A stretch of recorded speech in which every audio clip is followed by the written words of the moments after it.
Allez, bonjour à tous et bonjour à toutes. On est sur la chaîne YouTube du Market Profiler. Aujourd'hui, cette vidéo, je vais pas faire du S&P, je vais pas faire du day trading, je vais pas faire de l'opérationnel journalier. On va travailler sur un actif que j'affectionne particulièrement pour de l'investissement physique ou papier. On va travailler sur du long terme et j'avais envie de travailler, parce que je l'avais dit, et puis ça me tenait à cœur de travailler sur le gold. Pourquoi je veux travailler sur le gold? Parce que déjà, à titre privé, ça m'intéresse, et je sais qu'il y a des gens qui sont intéressés. La particularité pour les nouveaux qui arrivent sur cette chaîne, parce que je sais qu'il y a chaque semaine des personnes qui arrivent, des abonnés qui arrivent, et qui des fois n'entravent pas grand-chose à ce que je raconte, parce que souvent, quand on regarde les marchés financiers ou quand on regarde des analystes, ils vont voilà, avoir des méthodologies, dirons-nous, plus classiques, où on va avoir des outils, des systèmes qu'on connaît. Là, bon, ça reste quand même encore marginal, même si ça a tendance un peu à se démocratiser. On parle de market profile. Et là, on a des profils volume profile. Ce qu'on va faire, c'est qu'on va faire une analyse swing et on va travailler sur différentes unités de temps. Et pour ceux qui me suivent, vous savez un peu de quoi je parle et ce que je mets sur mes chartes, mais pour ceux qui arrivent, vous comprenez peut-être que dalle. Donc pour éviter que vous soyez largué d'entrée, je vais faire une petite parenthèse pédagogique pour vous expliquer un peu ce qu'il y a sur mes chartes, et puis comme ça permettra de connaître un peu plus après ce que je vais raconter. Sur mes chartes ici, vous avez des profils. Et derrière, vous avez un price action. C'est toujours comme ça que je fonctionne. Price action via le prisme des chandeliers japonais. Donc on a en fait deux perspectives. On a les profils et les chandeliers japonais. Mais chandeliers japonais sont sur unités de temps qui sont de l'ordre du weekly, là, pour du très long terme. Donc chaque chandelier japonais, chaque rotation, à chaque fois qu'il y a une clôture et une ouverture d'un nouveau chandelier japonais, une semaine s'est écoulée. Jusqu'à là, c'est une lapalissade et je pense que vous me suivez. À présent, moi j'y colle dessus des profils.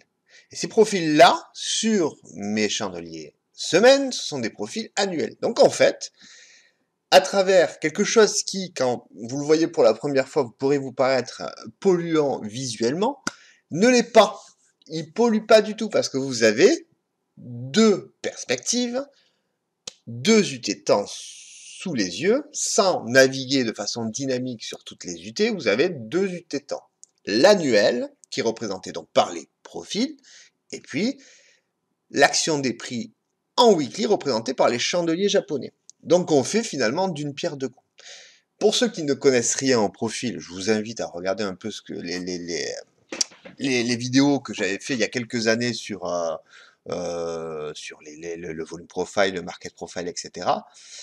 Mais rapidement, sur un profil de marché, vous avez des zones ici, ce qu'on appelle la value area, qui sont bornées par ici mes traits bleus qui vont être les bornes basses de la value area, et puis les traits bleus ici, ici, ici, en haut, qui sont les bornes hautes de la value area. La value area, c'est les 68% pardon, d'échanges de volume qui ont eu lieu lors de l'année écoulée, là, en l'occurrence.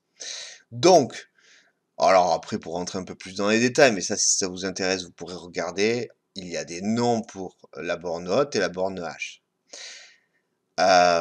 Mais là, finalement, ce qui nous intéresse, c'est de savoir, en termes de contexte. Alors, ce que j'appelle le contexte, c'est savoir où est l'actif actuellement par rapport à ce qu'il faisait avant.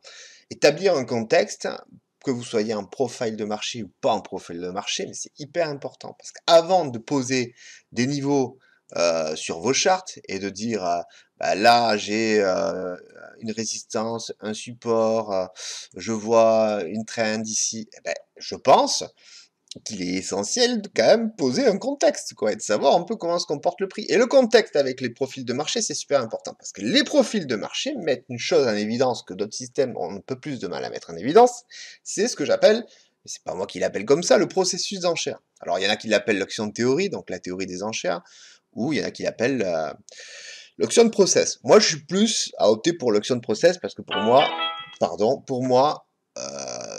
c'est du processus d'enchère plein ballon, les marchés financiers, à travers les profils de marché. Donc, c'est ce que ça nous met en évidence. Là où l'actif va combler, va se dégager d'une zone pour aller dans une autre zone en déséquilibre, etc. Voilà. Je clôture la parenthèse, ça a duré 5 minutes, mais pour ceux qui arrivent, qui connaissent pas grand chose, j'espère que déjà ça vous aura aidé. Donc, vous l'aurez compris, nous avons un chart avec des profils annuels sous les yeux. Là, on a eu l'année pardon, l'année 2022 qui s'est écoulée ici. 2021, d'accord, 2020, 2019, etc. Ce qu'on va essayer d'établir déjà, c'est le contexte. Où sommes-nous? Ben, ça, visuellement, on le voit assez rapidement. On sait, grâce au profil de marché, mais pas que. Si nous n'avions pas les profils, ben, on pourrait le savoir que durant l'année 2000 à 2021, nous avons eu forcément, puisque c'est visuel, nous avons eu un bid-up avec un train de marché très volatile, hein, mais où on est quand même monté assez rapidement, et puis nous avons clôturé ici. Avec les profils de marché, ben, c'est visuellement beaucoup plus facile à interpréter. Ce qu'on voit également avec les profils de marché, ce sont les déséquilibres en extrême, en bas, en haut. C'est un peu, c'est ce que met en évidence. Alors, tous les profils sont pas de forme, dirons-nous, gaussienne, où vous avez un middle au centre et puis des extrêmes qui sont fins. Regardez ce profil-là, c'est pas du tout le cas. Il y a des profils asymétriques. Bien évidemment que si tous les profils avaient une symétrie, ben les marchés seraient pop, toujours pareils, et donc toujours lisibles, et donc toujours faciles à travailler, et donc ça serait compliqué. Là, en fait, ce profil-là, qui est un profil, dirons-nous, comme celui-ci, par exemple, très gaussien, très en cloche, c'est un peu, si on faisait l'analogie, avec une moyenne dans une classe. Souvent, ben, vous avez des élèves middle qui tournent entre 10 et 12 de moyenne, et puis vous avez des high performers qui vont avoir 17, 18, et puis vous avez des low performers qui sont pas très bons, qui ont 4, 5 de moyenne. On a un peu le même processus.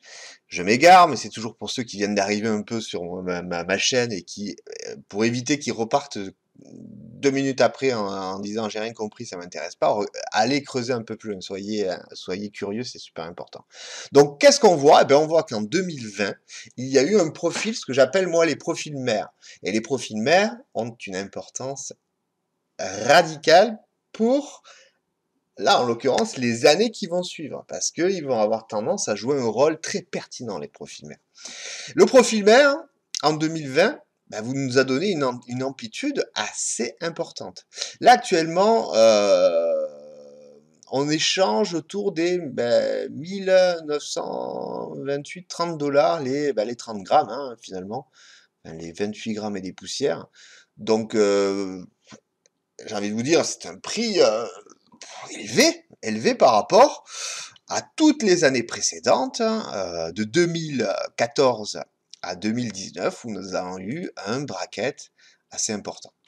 Ce bracket assez important, il y a eu finalement, lors de l'année 2019, un momentum ici, symbolisé par ce price action et puis cette imbalance des marchés ici, qui a fait décaler les marchés pour aller travailler des zones qui avaient été déséquilibrées dans les années 2013.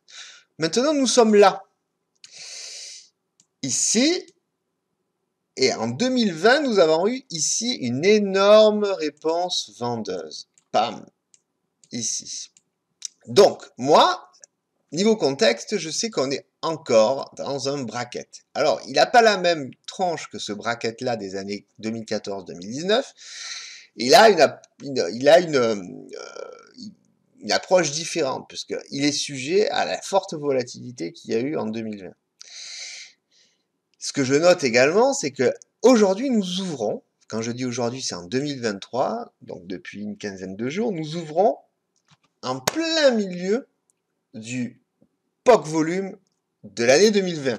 Le POC volume qui est sur mes chartes en jaune ici. Max d'échange. Max de volume d'échange, pardon. Ici. Et là, nous attaquons directement à la corde sur un déséquilibre baissier. Là, c'est une résistance court terme qu'il y a ici. Moi, automatiquement, vu qu'on est dans ce bracket-là, je pense forcément à cette résistance là-haut, qui est une zone en fait de résistance, qui est ici, qui se situe à 2050 et qui va en extrême jusqu'à 2122. Hein, c'est ça le haut, 2122. Donc toute cette mèche ici fait office de résistance. C'est évident.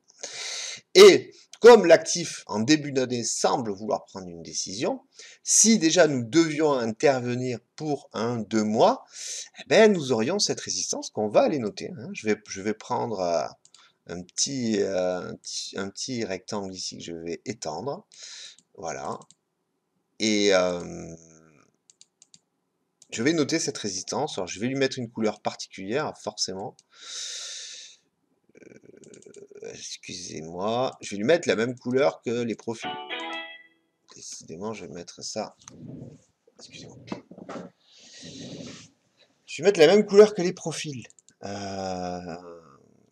Pour que je puisse m'en sortir hein, en termes de compréhension quand je vais descendre sur les unités inférieures. Donc ça, niveau long terme, c'est ma première zone de résistance. Et c'est ce que j'appelle des magnettes résistance. C'est des zones probablement où il y aura de la liquidité. Il y aura forcément des limites. Ah, je suis désolé, je vais mettre... Attendez un instant, je reviens. Ça y est, j'ai résolu mon petit problème technique. Donc il y aura forcément, j'en étais à vous dire que c'était une zone de aimant. C'est une zone qui va forcément attirer les prix. Si la direction est plutôt haussière. Et ici, on va rencontrer probablement une activité. Alors, je dis probablement parce que rien n'est écrit, mais c'est redondant. Ce sont des schémas, donc des patterns de marché qui se reproduisent et à partir de là, on en tire des probabilités. Mais on arrive vers ici, on peut observer un rejet du même type, en tout cas dans un premier temps. Mais l'actif peut très bien rejeter, donc il peut y avoir des intentions vendeuses quand on arrive ici, respirer, puis cette fois-ci, squeezer la zone. Ce que j'appelle un squeeze, c'est un balayage vraiment très très long terme, comme ça, puissant, avec un type Marubozu qui va passer et dégager la zone. Et ou se mettre tranquillement à l'intérieur et faire ce que j'appelle du travail d'enchère, c'est-à-dire combler ce déséquilibre qu'il y a eu ici, qui a dû se passer très rapidement. Donc ça, c'est la première zone de résistance. Si nous devions établir une première grosse zone de résistance, puisque bien évidemment, vous avez, actuellement on est sur une zone, vous avez ici le haut de la value qui est ici, qui va faire aussi office de résistance, vous avez même un pic volume ici, donc après il y a des résistances court terme à franchir. Mais ça c'est la plus grosse zone, c'est ce que j'essaie de faire dans un premier temps. Contexte, ok, on est dans un bracket à cause de l'année 2020 qui a été quand même très très nerveuse à la hausse, et là maintenant, l'année 2022 qui a été quand même très très nerveuse à la baisse, et là maintenant on ouvre ici, contexte. Ok. Au niveau de l'environnement, ben, nous avons ça dans un premier temps tout en haut, et puis en bas, clairement, moi je vois une zone qui m'intéresse aussi, donc je vais prendre mon petit bracket ici, et je vais l'étendre. Elle est ici. Alors pourquoi elle est ici? Ben, il y a plein de raisons techniques hein, qui me poussent à penser qu'elle est ici. Cette zone, voilà, les bas de 2022, le déséquilibre de 2021, bas, 2022 déséquilibre haussier, et pareil pour 2020. Donc pour moi ici, j'ai établi en l'espace d'une minute, visuellement, grâce au profil de marché et grâce à ma compréhension que j'ai quand même maintenant depuis quelques années, les bornes hautes et basses de l'année 2023 à venir. Très probable. Là où il va y avoir quand même de gros rejets, il y a un gros intérêt. Mais là, au vu de ce que je vois actuellement, je me dis que c'est quand même... Alors, j'ai pas mis mes volumes en bas, faudra que je les mette. Je me dis quand même que c'est important de vérifier ça. Cette semaine ici est pas anodine, hein, cette ouverture. Donc, il y a quand même de fortes probabilités qu'on aille chercher cette zone-là. Ce que je vais faire maintenant, je vais pas m'intéresser au profil ici, parce que ça me sert à rien, c'est trop loin. Moi, avant, il y a ça et ça. Et puis, je vais pas non plus m'intéresser à l'année 2000. C'est celle-là, hein, ça, c'est les plus hauts de l'année 2011. Les plus hauts de l'année 2011 correspondent aux plus hauts de l'année 2020, ici. D'ailleurs, si vous regardez quelque chose, et c'est les profils qui le mettent en évidence, observez, il y a quasiment la même amplitude, 592, 610. Hein, ce sont sur ces 2 années-là, ce sont des ressemblances qui ont aussi une importance quand on utilise les profils de marché. Ce que j'appelle des patterns d'amplitude. Bref, on est là, et ce qu'on va faire, c'est qu'on va descendre. On va descendre sur les mois. Donc là, pour ceux qui ne connaissent pas trop, vous avez donc la même logique. Chaque profil représente un mois, ok.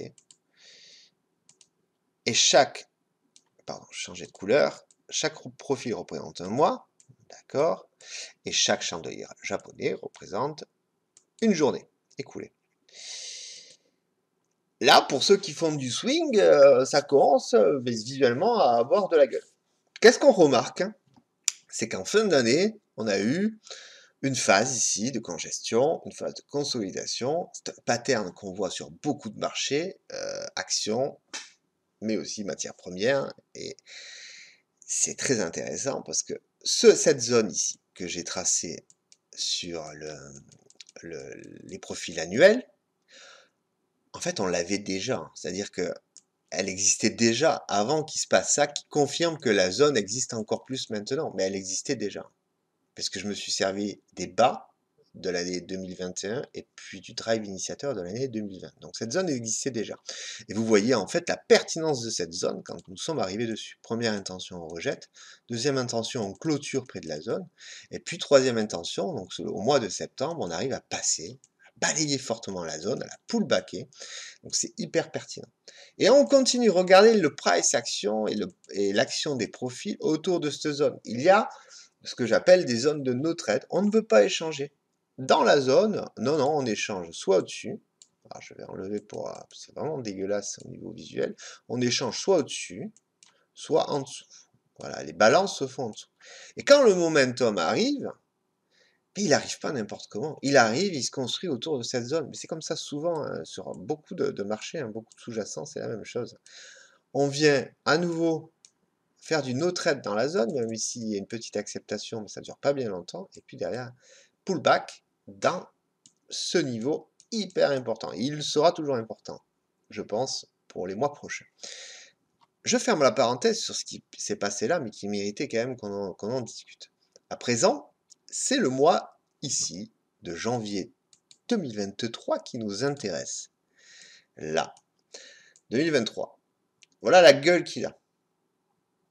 Moi, dans un premier temps, je suis toujours intéressé par cette zone-là. Borne basse ici, borne haute ici.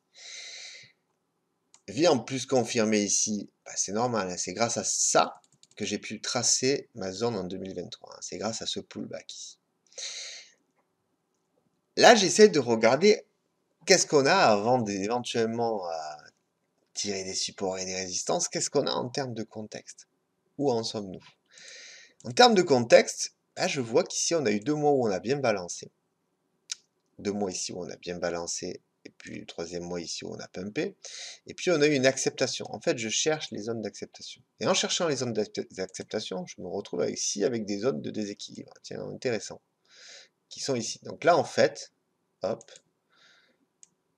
ici, 1950, je vois une zone de, en fait, de déséquilibre. Je crois que ça correspond, et je vais remonter tout à l'heure pour le voir, à la borne haute de ma value annuelle. Mais je me dis ici, le risque aujourd'hui, c'est que finalement, le mois, on n'arrive pas à passer ça. Et qu'on tolère cette zone et que finalement, on se mette à redescendre, etc.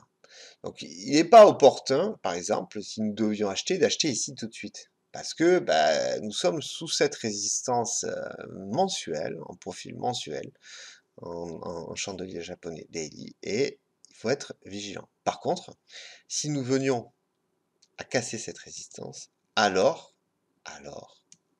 moi ça m'intéresse.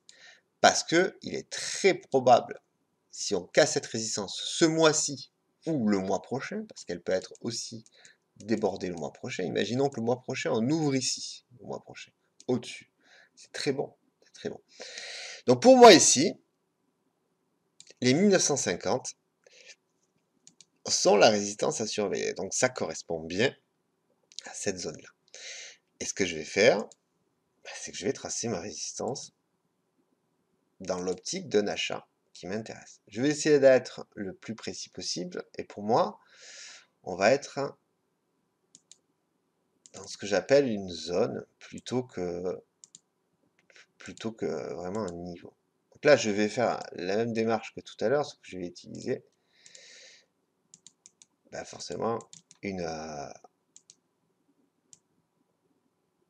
vais utiliser forcément une couleur appropriée. Donc pour moi, si on casse avec conviction et volume cette zone-là, le pullback ici est très possible et probable pour mettre à profit et pour aller chercher en swing. Car pourquoi je parle de swing? Parce que grâce au profil, il y a une proportion temporelle. Hein. C'est-à-dire qu'on peut se projeter et se dire, ok, là, au vu de ce que me font les profils chaque mois, Ici, on est carrément dans le price action d'une durée d'1 mois à peu près. On peut se projeter autour de ça. C'est ça qui est très intéressant. À moins qu'il y ait un momentum énorme et qu'on fasse un profil qui fasse 200 ou 300 points, mais ça m'étonnerait. On est plutôt dans cette optique-là. Donc voilà, scénario long. Je vais quand même forcément tracer un scénario, pas un scénario, mais en tout cas une zone de support où je me dis que le marché, il ne faut pas qu'il aille et qu'il la break, parce que sinon, on va oublier mon scénario long pour atteindre ma target ici. Donc, visuellement et dans ma tête, j'imagine quand même forcément des zones, des points d'ancrage qu'il ne faut pas dépasser. Là, ces profils m'indiquent clairement et rapidement où ça se trouve. Alors, vous me direz en price action simple, on le verrait aussi, puisqu'on a vraiment, imaginons dans notre tête, on enlève les profils, on a cette trend ici avec ce canal. On a toute cette zone ici, voilà, de points de contact de plus haut. Donc on pourrait également le tracer, pour les bons chartistes, ça s'ouvre également. Mais moi, j'ai beaucoup plus de facilité à me dire, ok, ça a été le plus bas de mai, ça a été l'initiative baissière en début juillet, j'ai la temporalité derrière, voilà, qui me correspond parfaitement. Donc pour moi, cette zone ici, et la zone à ne pas franchir, parce qu'au risque, cette fois-ci, d'établir un scénario vendeur et d'aller chercher cette zone-là. Mais après, on peut s'adapter, hein. Enfin, il ne faut pas s'attacher à un scénario, hein. Vous ne vous mariez pas avec un scénario. Ok, vous partez sur un scénario. Ok, là, on est plus proche d'un scénario long, c'est pour ça que je parle de ça. Mais il ne faut pas hésiter à tourner sa chemise, quoi. On n'est pas fidèle à notre scénario, on s'en fout. C'est le marché, on la connaît, l'histoire. C'est le marché qui décide, donc c'est lui qui va vous dire où il faut aller, éventuellement où on tend à aller. Alors, méfiez-vous parce que ici, donc, on a un bracket potentiel, enfin, en tout cas des zones, et ici, on peut avoir des stop runs, hein. C'est ça aussi les pièges, c'est-à-dire qu'ici, on peut avoir des phases où on fait semblant de monter, et finalement, réintégration. Donc, on éclate tous les stop vendeurs qui sont ici long terme, éventuellement, pour finalement replonger et faire un stop run, et puis repartir en bas, c'est possible, hein. Donc, voire même aussi, il y a des choses vicieuses, on éclate les stops, on replonge, on fait un appui technique ici, ou plus bas ici, et là cette fois-ci momentum et on monte. Donc si vous étiez long, vous êtes stoppé, le marché redescend, bah, vous dites ça redescend, je vais shorter. Et finalement ici, bah, en fait vous shortez, mais il y a plus loin, pas loin, en fait il y a une petite résistance qui s'est créée pendant le mois et qui permet de faire un appui technique. Boum, ça remonte. Putain, vous étiez long, vous êtes fait stopper, vous étiez short, vous faites stopper, et puis en fait après ça part long sur votre target de base. C'est que ça les marchés, ils adorent nous, quand je dis nous, ce sont nous les retail, nous mettre des bananes parce que ce n'est que ça. Donc soyez attentifs au risque à côté. C'est pas binaire en vous disant ok, ça casse, c'est bon, je rentre long. Il faut que ça casse, mais il faut qu'il y ait des validations. C'est-à-dire qu'il faut que les validations soient, moi le temps, j'y accorde une importance, c'est-à-dire quand ça se fait, donc la zone, forcément, à quel endroit, et puis surtout les volumes et la vélocité, le momentum, l'élan, hein, c'est vraiment, il y a un quatuor, hein, si j'ai envie de dire, qui sont ça pour valider. Et puis des fois, même là, ça fonctionne pas. Mais bon, les probabilités iront dans ce sens. Allez, j'arrête de parler. Il est 23 minutes que je blablate. Donc voilà. Et bien ce qu'on va faire quand même pour affiner davantage, parce que là on commence à avoir de la gueule au niveau de notre charte, au niveau de notre contexte, notre compréhension, on sait où on en est, on va descendre et finaliser à la semaine, parce que peut-être que notre trade on le prendra sur un profil semaine, et on veut voir, j'ai pas assez de data, c'est un peu couillon, excusez-moi.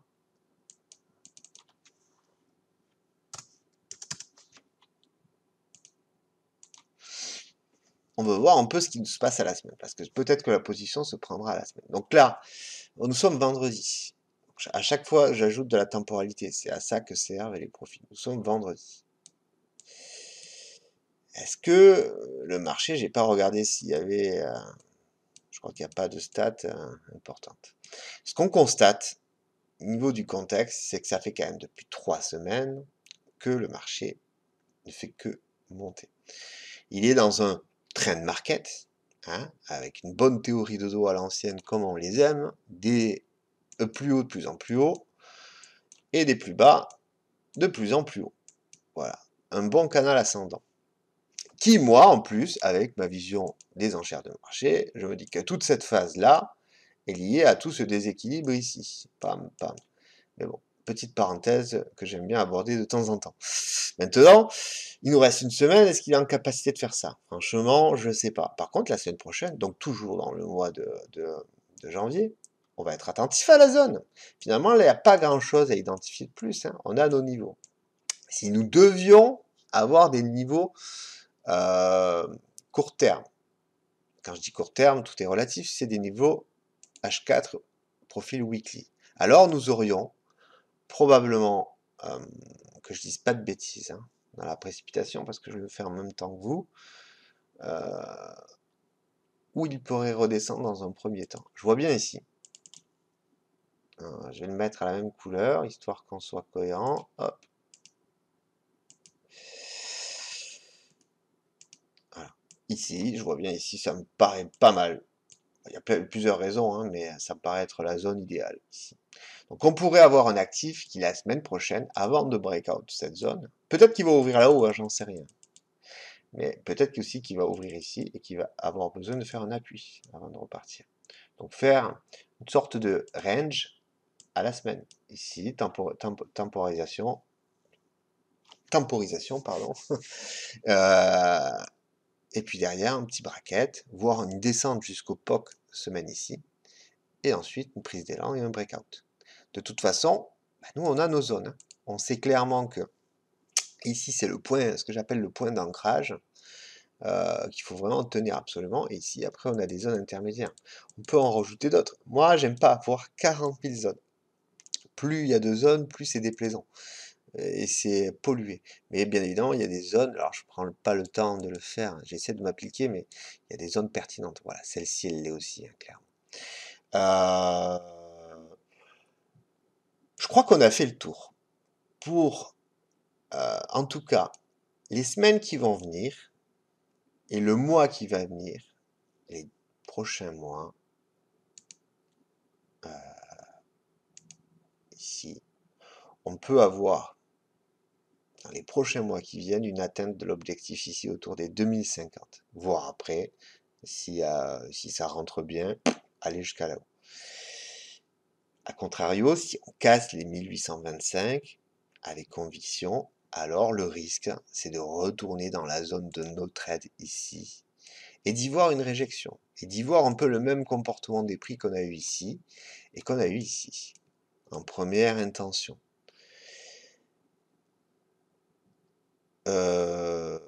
C'est pas mal, je crois. Je crois qu'on est pas mal.